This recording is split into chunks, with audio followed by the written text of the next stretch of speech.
What's up guys, how you doing? Today is an awesome day on a few accounts. It looks like summer has officially started in Poland today. I turned 39 today and last night we hit 3,000 subscribers. So that is the best birthday present I could ever have. Thank you to everybody pressing that subscribe button down there. Anyway, what is B-roll? Today's like an introduction into me starting my epic B-roll films, which I've been meaning to do since January. Now, I'm gonna give you 4 tips at the end of this film to make your B-roll look like it just rolled out of Hollywood, like it looks just crispy, beautiful, sexy, smooth.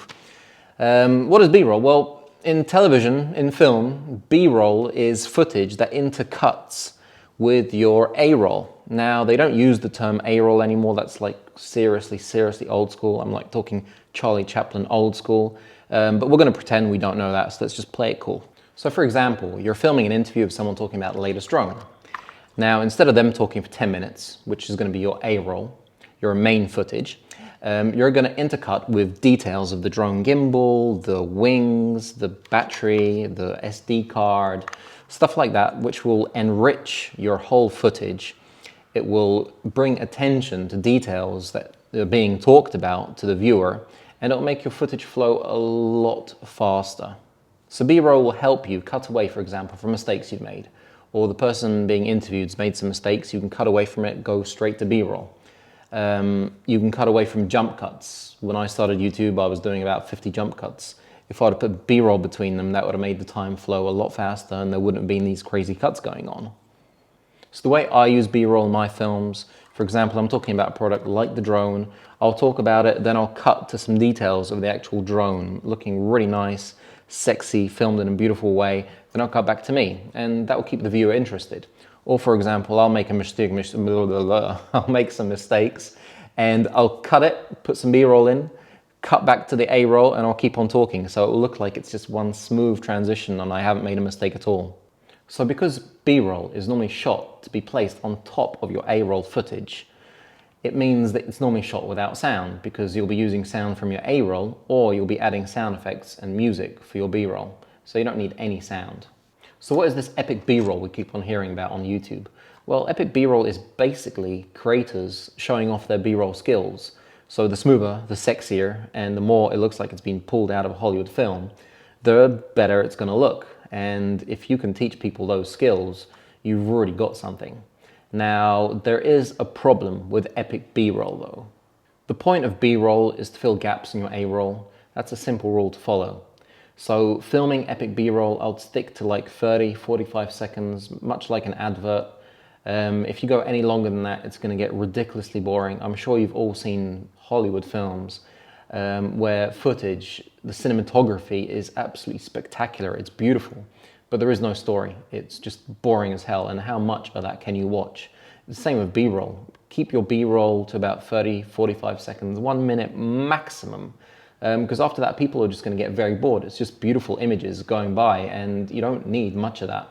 So filming epic B-rolls, just keep to that rule. Right, so 4 tips. Number 1, plan. Make sure you plan everything. In films, planning is so important. You've got to be prepared when you're on set. So make a shot list and use that as a basis for your B-roll. If you meander away from it, that's fine, but make sure you know what you're going to do. Number 2, lighting. Lighting is key. Lighting is so important. I mean, you can do so much with lighting. You can backlight it, you can top light it, you can underlight it, you can do some crazy stuff. Now, if you don't have lights, go next to a window. If you don't have a window, just go outside. Try not to shoot it like when the sun's at its highest point. The best time if you get beautiful B-roll is like an hour before the sun goes down. It's all gold and beautiful and it just looks stunning. Backlight your product and you're gonna get some beautiful shots. Tip number 3, artistic choices. Now filming in 60 frames per second or 120 frames per second will give your B-roll that really beautiful cinematic look. It will slow down your footage so you've got more footage to edit with, and it will also get rid of those tiny micro jitters you might have when you're filming. The second point is shallow depth field. If you have a lens that goes down to 2.8, great. If you have one that goes down to 1.4, that's awesome. So if you use shallow depth field, you're going to get that kind of Hollywood look, that very cinematic look where everything is out of focus except for your product or your subject. So shallow depth field, that really works.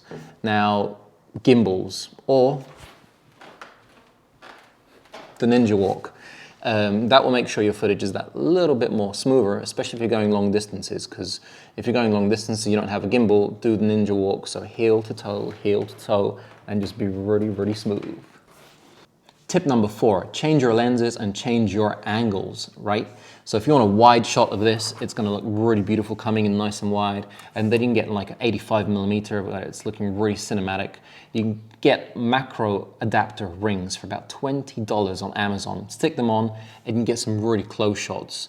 It might not be the most beautiful quality like a real macro lens, but it will work. Angles, change your angles. So don't shoot everything from here, turn it around, flip it upside down, get from below, you know, do loads of different things so you're keeping that B-roll footage interesting for the viewer. Bonus tip, in-camera transitions. This will make your B-roll look like the pros. If you have plugins that you buy, most of them look very cheap, very tacky and very amateur, you know. I mean, what is that? No Hollywood film has that kind of shit.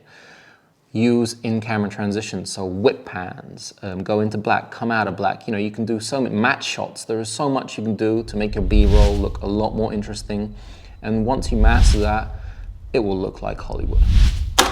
Right, that's about it for today. If you have any questions about B-roll, filming B-roll, drop them in the comments below. Like, subscribe, drink a beer for me today if you're of legal age. And I'm gonna catch you on the next one. I'm gonna film the B-roll for this right now.